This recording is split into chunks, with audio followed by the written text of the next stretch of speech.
today is going to be emergency review and maneuver review, and then with an emphasis on stall and spin awareness. So what we're going to do right now is let's get up to a safe altitude so we can start going through some of these stalls. We're going to cover accelerated stall. We're going to talk about spin recovery, and then I'm going to demonstrate some of the, we call the demonstration stalls. So we've got the cross control stall, secondary stall, and the elevator trim stall. So just some common stalls you can get yourself into, and then how we recover from those. Those demo stalls you're not going to have to perform on your check ride, but as a commercial pilot, it's just good to be aware of them, and if you find yourself in that situation, how we recover from it. So, all right, got to get to a safe altitude. All these demo stalls we have to do at 3,000 AGL or recover by 3,000 AGL. So we're at about 2,500 now. So let's get up to 4,000. So we'll do a couple chandelles, give me one to the left and then one to the right. Okay. There you go. Yep. All right, 30 degrees, full power, pitch up.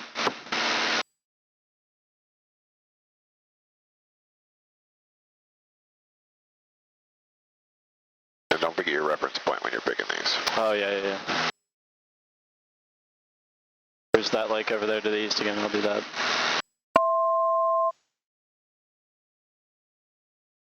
And that pitch. Keep it coming. A bit more right rudder. Yep.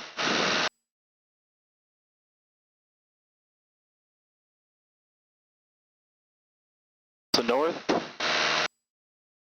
No, just keep us coordinated. There you go.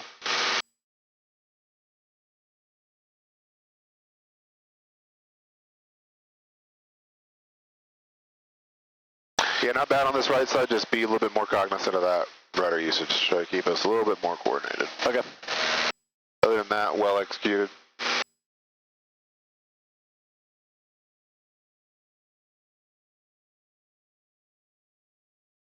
All right, recovered. Got that guy ahead of us. Yep, see him. Cool. Ready to go? Yep. All right, bang 30 degrees. Power, pitch up again.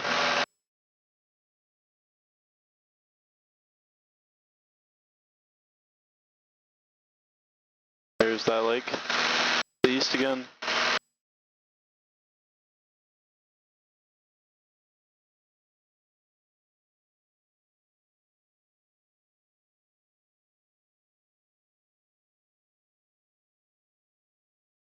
Stall.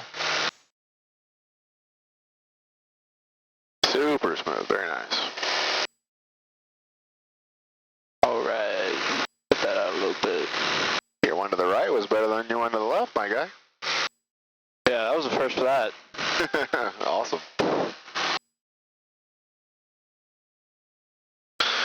All right, as you're recovering for this, we're set up now for the accelerated stall. So just a couple key points here, just to serve as a reminder. I know you've done these before, but when we get into it, the really thing I wanted to focus on is staying coordinated, right? We get to 45 degrees, stay coordinated, and on the topic of spin awareness, right? The spin is an uncoordinated stall, right? So we get over to 45, we're not coordinating, we pull, that's one of the most common ways you could get into a spin. So for this, and then just be very methodical with getting into it and getting out of it, right? It's a three-stage process getting into it. Once we're below 98 knots, bank 45, cut power, bank 45, decisively pull straight back, don't turn the ailerons at that point, straight back, first indication, brake angle of attack, wings level, back to the horizon, add power in. So just be methodical with it. A lot of people like to rush this. You don't want to be slow, but you don't want to be rushing it and mess up either. So just be nice and methodical with it, and everything should go smoothly. All right, whenever you're ready, we're at 4,200. Let's bug that. Let's see where we end up recovering at. All right. Uncrank. There's 98, bank 45. Coordinated. Stall.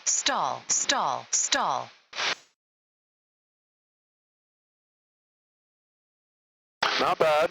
Everything was really good, except for whenever you're bringing that wing back over to level, you kind of let that nose dip. So let's try it one more time. Try not to let that nose dip quite as much on this last part of the recovery. Okay. Go to the left again? And go to the right. Okay. Crank.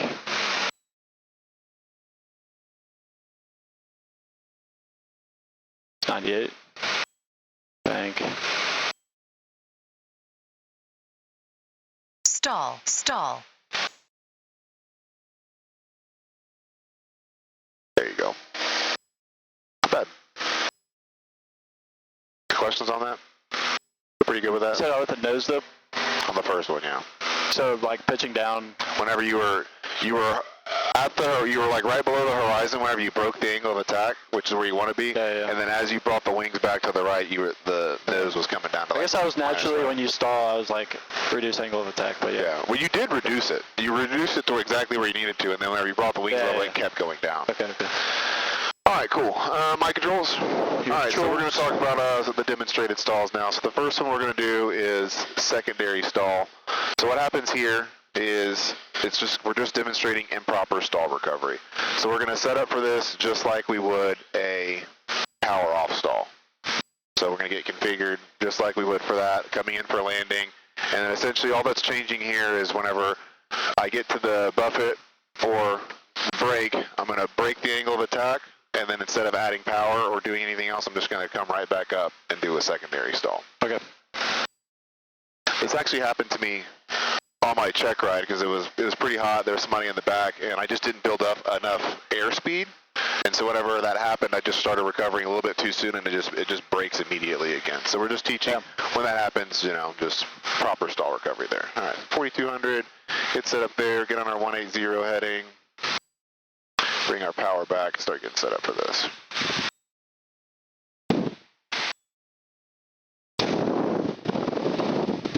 Stable. And we got those ponds out there for our reference point. Alright, so 60, get our stabilized descent, power idle. So then I'm going to come up. Stall, stall, get to the stall, buffet stall, here. stall, stall, stall. Go, and then I broke it, and you just come back. Stall, stall, and you just demonstrate stall. How that stall, next one gets stall. a lot more aggressive. Damn. Whenever we don't you weren't lying. properly recover.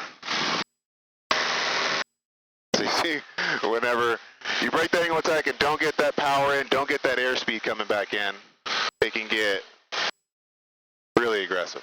What'd you call it? Secondary stall. Cool. So set up for it just like you would power off. Okay.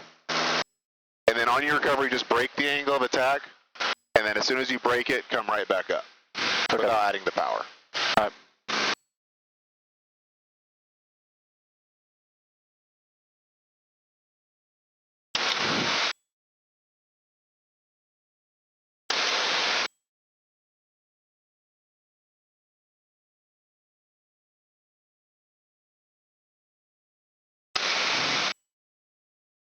$60.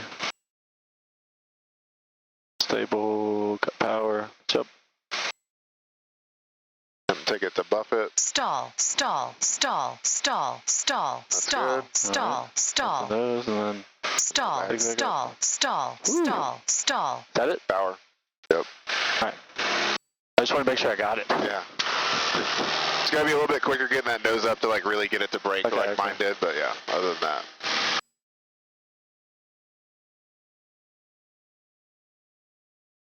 Cool. All right, my controls again. All right, so elevator trim stall. This is same configuration like power off stall. We're coming into land. But what we're going to simulate here is we've got a lot of nose up trim in because we're simulating 60 knots coming in for final landing.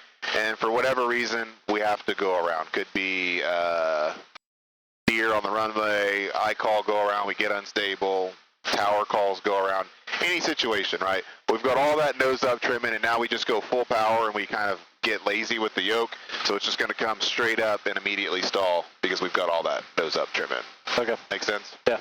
So we're going to cut power, set up for this just like a power on stall. Start walking that power out. Lead off that airspeed, get those flaps in.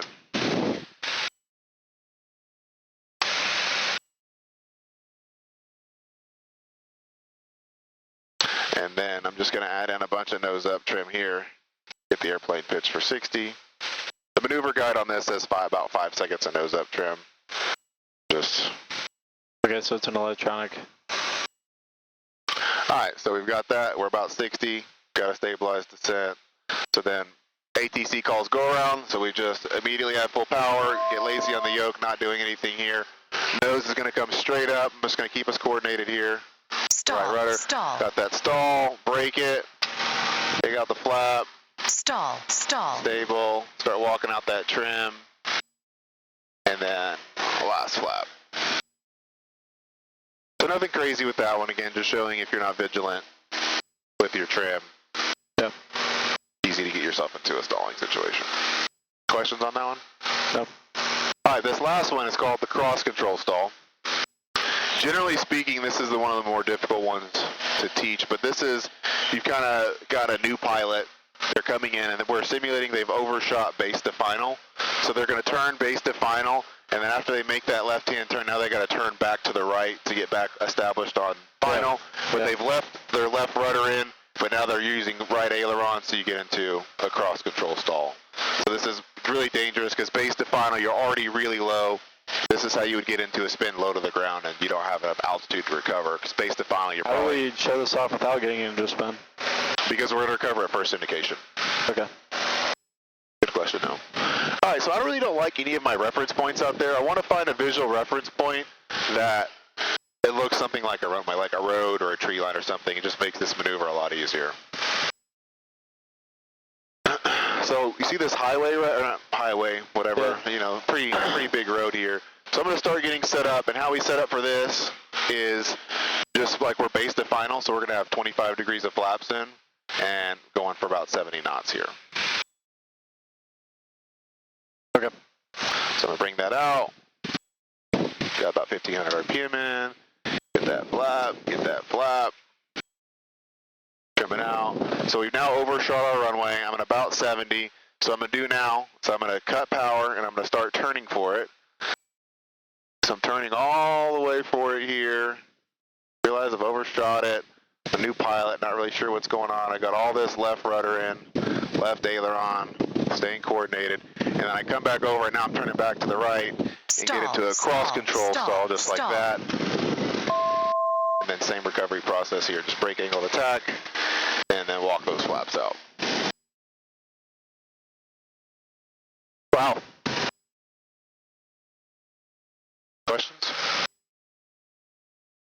So, You see how quickly that happened though? Yeah, Like, that was quick. because I had power cut off, so we're already losing energy. We're already close to DSO, right? And then I just pitch up because I'm low to the ground. I turn to the right because I've overshot it, and then we like immediately get into that cross control stall situation. How far were you pushing the left rudder? Just keeping us coordinated on the left turn, right? That's all you did? And then whenever I went You to the just left it right, in? I just left my left foot in, yeah. Okay. So not a ton, but I mean like a decent amount. What percentage, it's hard to say. Cool. What about your bank angle? I was just going for like a regular 20, 30 degree bank. Okay. I'm trying to keep it as close to like what we teach for somebody to fly a pattern. Yeah, We're not going to do like a steep turn base to final, but 20, 30 degrees. And again, we're simulating they've overshot it, so they may be trying to make up for lost time here. So you'd be over 30, maybe like right at 30 degrees. I think 30 degrees is fairly steep for a base to final, but not out of the realm of possibilities. So looking for like a 20 to 30 degree bank there. And then, yeah, it happens quick. You get all the way down, you've made that full turn, and now you're trying to come back to the right to get lined up again. And they just accidentally leave that left rudder in as they're pulling up because they're low to the ground. Okay. That's a new pilot's first thing they're going to do if they start sinking is pull up. The opposite of what you're actually supposed to do. Yeah. Cool. All right, your controls. All right, your controls. So we'll do a couple emergencies now. Your commercial check ride, you're going to get a handful of these: engine fire, engine failure, probably electrical fire, maybe alternator failure, something like that. We covered most of those in a previous lesson. So today I want to cover two of the not necessarily most common, but some of the most intense ones and the ones that you're most likely to get. So let's start with looking outside, start seeing some smoke come out from your engine, starts running really rough. Looks like your oil temperature's getting really hot. Okay. Engine fire. Yep. Cut throttle, cut mixture. Fuel pump off, fuel selector off, pitch for 120, bank 30 degrees. Turn to the left for me. Turn left, okay. There's just an airport to our right. I don't want to get too close to him. 30 degree bank, there it is. Nice and steep. Got that speed coming up. Again, most people won't set your fire out until you get to that VNL. Yeah, there's 120. 120, almost there. Woo! Alright, fire's out. Fire's out, pitching back up for 76. You gonna try to restart an engine that just caught on fire? Nope. Good call. Pick a place to land, so nearest airport. Mesquite might be a little bit too far. That's 9 miles away. Okay, yeah, we're not high enough to make anywhere, so I'm gonna go for this field right here. Look at that. That's like a real long stretch. Okay. So we're gonna do that.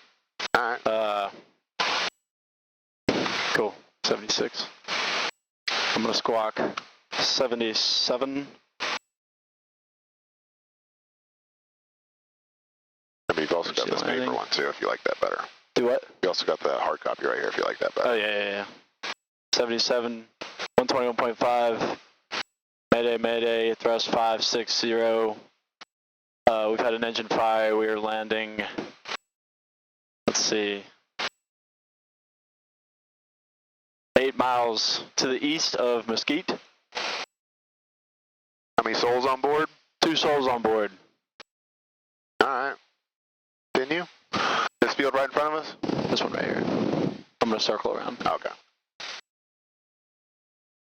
Just going to clear the engine, keep doing your thing. Alright. Your seatbelts are on. I'm going to turn these panel switches off. Auto's already idle. Mixture's already cut off. The magneto's off. Fuel selector's already off. And now we're just going to land. When I land, I'm going to turn the battery and the alternator off. Do I need to do anything?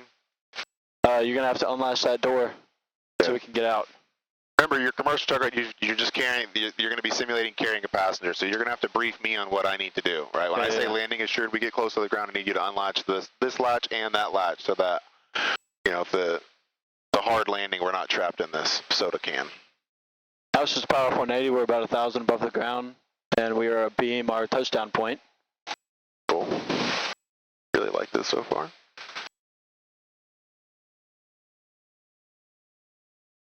We got a headwind too, so I didn't even think about that. Nice. I would not admit that on our check ride. It was perfectly planned out. Yeah, I would not admit that on my check ride, but nice. Think we're going to make it? Yeah. We are looking pretty good right now. See that? What's your pitch? Might have to slip into it because we're a little high. Go ahead and go around.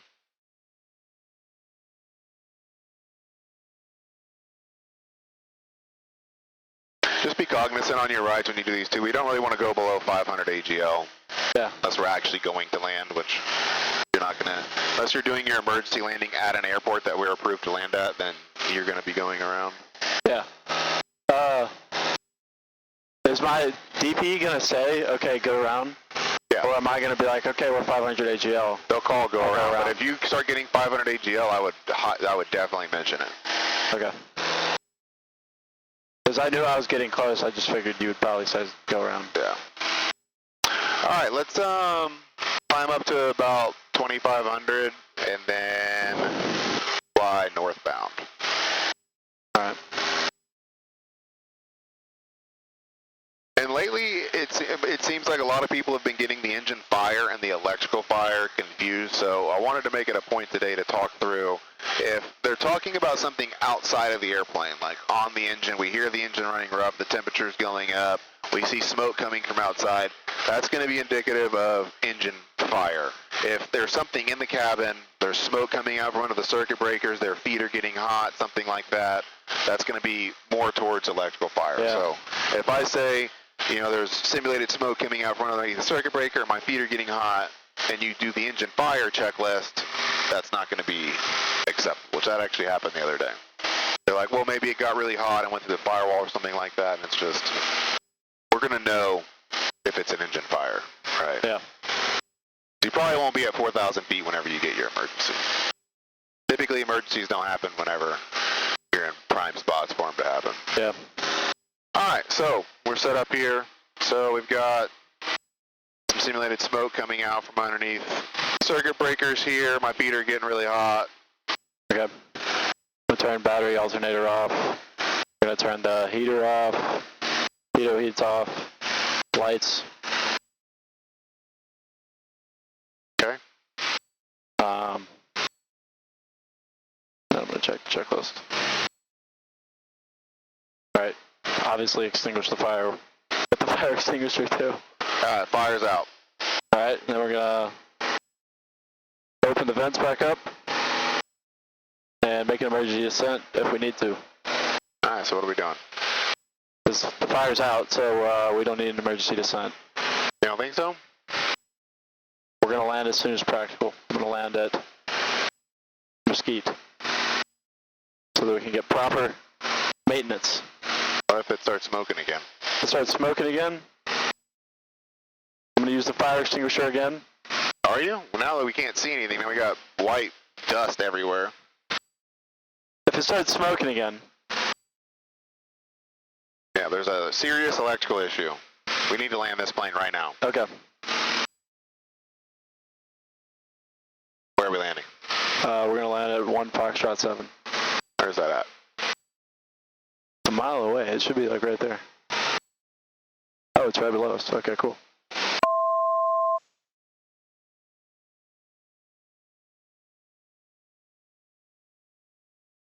Would increasing airspeed extinguish an electrical fire? From inside the cabin? Yeah. Doubt it. So why does it say increase airspeed if needed? Is that just talking about getting to where you're going Yeah, faster? Get down, I guess. Okay. Or to get more air going through the vents to get the smoke out of the cabin, maybe. Okay. Alright, you can break off from this.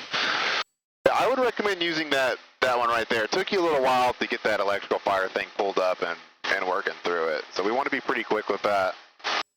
You know, Okay. go look, open the checklist back up. I'll take controls for a second. So if we follow the checklist, fire, extinguish, vents open, airspeed increase, and then land as soon as possible. That doesn't say anything about fire, extinguish, or not landing when practical. Like, we need to get the plane down. We don't know what the issue is with the electricity. We're flying on an emergency bus now. Like, if the fire comes back, this is a critical situation. We just need to land the airplane. Okay. Got it. Like, alternator failure, I still have power for 30 minutes, so I can fly around with... Well, I still have everything for 30 minutes, so I can still operate fairly reasonably. But with an electrical fire, I'm flying on an emergency bus. I've got very limited equipment. I've got a serious issue with my electrical problem. I don't want it to get any worse. I just need to land the airplane. I was just thinking that it's not an it's an emergency, but it's not land as soon as possible because you still have your engine. Yeah, but if the fire gets worse, like, if smoke in the cabin is going to severely inhibit your ability to fly this airplane. Yeah. So we've got to land immediately. True. Okay, that makes sense.